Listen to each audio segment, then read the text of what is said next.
특전사를 썼지만 그게 처음에 안 된 거예요. 여긴 소위 중에서 특전사 부대를 발령한 케이스가 없다라고 하시더라고요. 군법이 안 된다고 나와 있는 것도 아니고 군사규율이 안 된다고 나와 있는 것도 아닌데 그냥 선례가 없었대요. 그럼 저를 보내주시면 제가 한번 해보고 싶다. 11명의 남군과 1명의 여군이 생활하는 게 될 것 같냐? 좀 된다고 했죠. 국가대표 훈련이 워낙 힘들었다 보니까 웬만한 군대 훈련이 그렇게 막 와 이거 못하겠다라는 정도는 없었어요. 사실 레바논 약 8개월 정도 파병을 가게 되고 전방 뭐 몇 킬로미터에서 총소리가 나고 뭐 포소리가 나고 여기서 죽을 수도 있겠구나. 너가 어떻게 운동선수를 하고 너가 어떻게 미스코리아를 하고 군대를 갔어라는 말 진짜 많이 들어요. 학창 시절에 저를 떠올려 보면 되게 많이 수국적인 성격의 소유자였거든요. 혼자인 시간이 많으면 내가 진짜 뭘 원하고 내가 뭘 싫어하고 잘하고 좋아하는지 집중할 시간이 훨씬 더 비교적 많잖아요. 남들에게 티는 안 냈지만 무조건 운동선수를 해서 국가대표가 돼야 어느 순간부터 군인의 꿈을 꾸고 혼자 열심히 운동하고 훈련을 했었고 카바디 전 국가대표 선수이자 예비역 육군 중위 우희준이라고 합니다. 만나서 반갑습니다. 군인으로 임관을 하고 소위가 됐을 때 원하는 부대를 적을 수가 있어요. 그때 당시에 저는 카바디를 한창 하고 있었을 때고 가장 자신 있었던 게 체력밖에 없어서 꼭 특전사 부대를 소위 때 경험을 해보고 싶었어요. 어떤 저만의 갖고 있는 체력적인 특기를 살려서 특수한 작전을 수행한다는 거에 대해서도 큰 의미가 있다고 생각을 했고 특전사를 썼지만 그게 처음에 안 된 거예요. 그래서 제가 된 게 23사단에 있는 수색중대에서 수색소대장을 했었는데 계속해서 임무수행을 하면서도 상급 부대나 보직장교님한테 어필을 하고 보여드릴 수 있는 능력을 계속 보여드리면서 소위 말대, 여군 소위 중에서 최초로 발령이 났는데 여군 소위 중에서 특전사 부대를 발령한 케이스가 없다라고 하시더라고요. 군법이 안 된다고 나와 있는 것도 아니고 군사규율이 안 된다고 나와 있는 것도 아닌데 그냥 선례가 없었대요. 그럼 저를 보내주시면 제가 한번 해보고 싶다. 오공수 여단이었던 국제평화지원단이라는 해외 파병 전담 부대인데 특전사라고 하면은 12명이서 팀 생활을 하게 되거든요. 저도 당연히 특전사에 온 이상 저도 임무수행 같이 하고 싶다. 특전사 팀으로 내려보내달라. 안 된다는 거예요. 한 생활관에서 11명의 남군과 1명의 여군이 생활하는 게 될 것 같냐라고 하셔서 좀 된다고 했죠. 같은 동기들이고 저는데 뭐 어때요? 근데 그 11명이 안 괜찮을 수도 있지 않을까라고 하시는데 거기선 제가 반문을 못 하겠더라고요. 환경을 내가 먼저 구축하고 너를 하반기 때 내려보내겠다라는 약속을 받고 다른 업무로 처음 임무생을 하기 시작해요. 그 상반기 그 기간 안에 제가 어떠한 노력이나 특수요원으로서의 어떤 기질을 발전시키지 않으면 때가 돼도 제가 못 갈 것 같았어요. 기회가 언제 올지 모르잖아요. 특수한 학교에서 이런 게 있다 하면은 제가 먼저 지원해서 가가지고 기회가 오게 되면 잡기 위한 저만의 역량을 계속해서 발굴하려고 노력을 했던 것 같아요. 그럼 즐기시는 것 같아요. 훈련을 즐기려고 하는 거지 이게 뭔가 자연적으로 즐긴 적은 없고 근데 저는 군대를 오기 전에 운동선수 생활을 꽤 했었고 국가대표 훈련이 워낙 힘들었다 보니까 웬만한 군대 훈련이 그렇게 막 와 이거 못하겠다라는 정도는 없었어요. 사실 운동선수로서의 훈련을 받는 게 더 힘들었었거든요. 전 개인적으로. 왜냐면 뭐 새벽, 오전, 오후, 야간 거의 하루에 10시간 넘게 운동을 하는데 강도가 진짜 너무나도 힘들고 근데 그 운동을 일주일에 뭐 토요일 오전까지 한다고 하면 주 6일을 그 운동을 매달 하는 건데 진짜 힘들거든요. 재밌을 수가 있나?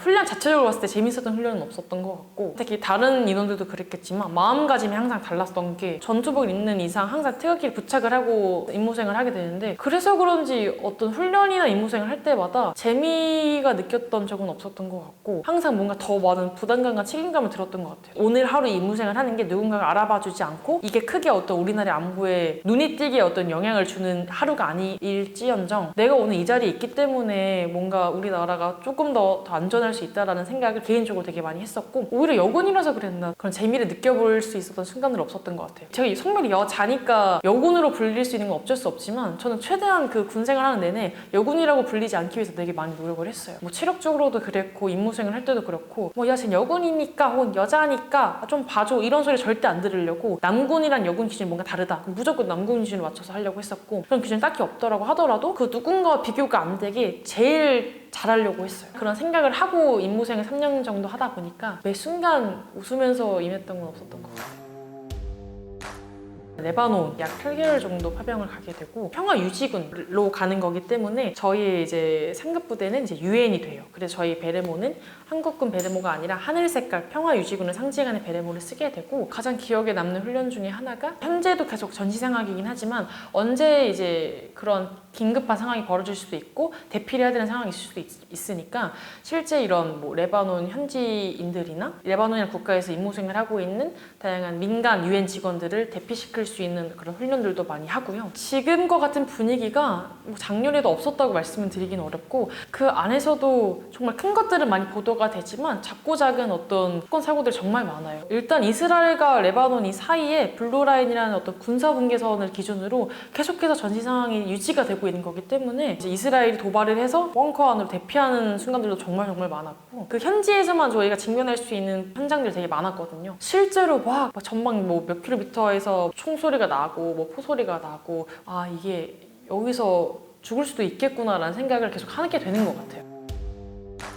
카바디를 하기 전에도 되게 다양한 종목들을 했었어요. 아버지가 태권도 선수셨어가지고 태권도도 했었고 스턴트, 치어리딩이라는 종목도 했었고 육상도 했었는데 카바디는 그렇게 많고 많은 종목들 중에서 제가 처음으로 내가 하고 싶어서 제가 제 발로 찾아가서 배우고 싶다라고 했었던 아시안게임을 이번에 나가고자 전역을 했었던 이유는 제 선수로서의 어떤 종지부를 싣고 싶어서였거든요. 카바디라는 종목은 가장 큰 대회가 아시안게임이에요. 근데 아시안게임에서 어떤 메달을 따지 못한 채 군에 임관한 케이스였다 보니까 저의 뭐 용사들이나 간부들에게 카바디를 알려줄 수 있는 경험이나 기회는 많았지만 그때마다 뭔가 선수로서 뭔가 떳떳하고 당당해지지 못하더라고요. 국가대표 선수로 몇 년간을 운동을 한 건 맞지만 가장 큰 대회에서 메달을 못 땄다 보니까 이 아쉬움이 꽤 오래 남아서 비인기 종목이라고 해서 서럽고 속상한 적도 많았죠. 다른 종목들은 매 경기 때마다 중계가 되는데 우리 종목 중계도 잘 안 되고 후원이 많은 것도 아니고 훈련장이 없어서 근처 대학교 훈련장을 빌려서 훈련을 하기도 하고 개개인별로 어떤 훈련 수단 그 이상의 어떤 돈은 또 없다 보니까 운동과 생활을 유지하는 것도 되게 많이 힘들었었고 근데 그럼에도 불구하고 제가 카바디를 선택한 제 순간을 후회하지 않는 건 축구도 해보고 야구도 해보고 다양한 종목들을 취미삼아 많이 해봤지만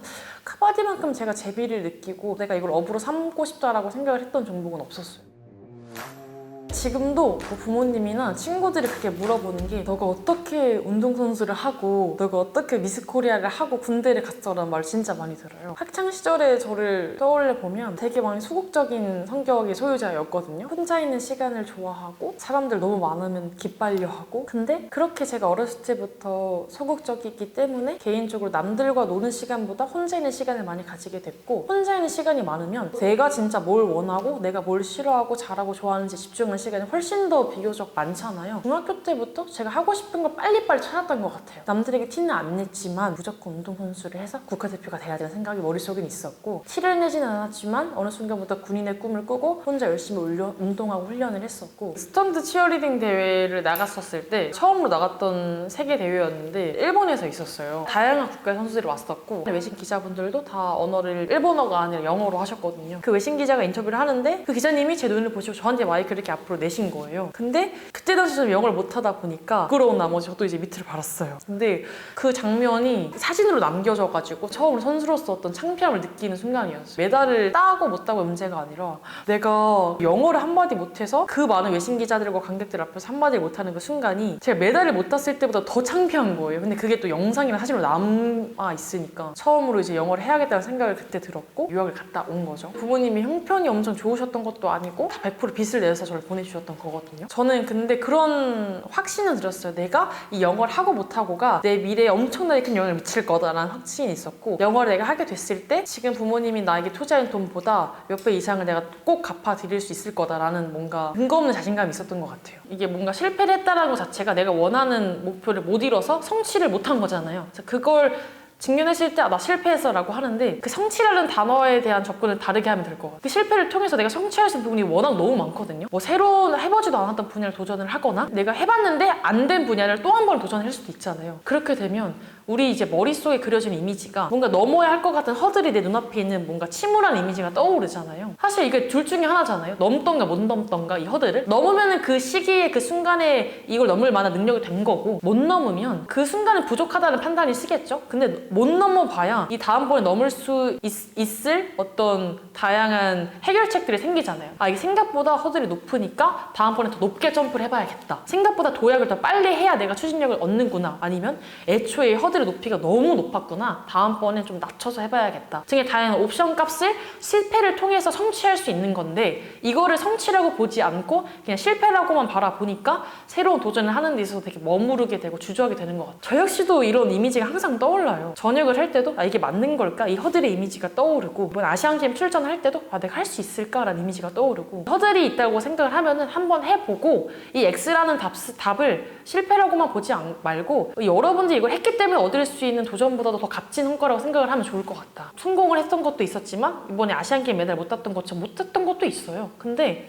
이걸 해보니까 제가 느꼈던 건 일단 후련하고 너 그때 아시안게임 나갔어? 못 나갔어? 라고 물어봤을 때 내가 이 도전을 못했다면 나 그때 못 나갔어. 그때 내가 나갔으면 딸 수 있었을까 없었을까라는 평생을 지나도 제가 풀지 못한 이 찝찝함이라는 문제를 안고 살아갔을 건데 전 해봤잖아요. 메달을 못 땄지만 해봤잖아요. 그래서 누가 물어봤을 때 했는데 안 되더라 라고 저는 이 후자의 답변이 훨씬 더 멋지다고 생각하거든요. 누구도 모르잖아요. 제가 나중에 3년 뒤 이 부족함이 계속 가서 뭐 나고야 아시안게임 나갈지도 모르잖아요. 그렇기 때문에 또 이번 아시안게임을 통해서 내가 어떠한 마음가짐과 동작과 기량을 썼을 때 동작들이 잘 나오고 못 나오고라는 가르침도 되게 얻었기 때문에 전 앞으로도 계속 제 책 제목처럼 순간을 사는 저의 삶을 계속 이어갈 것 같아요.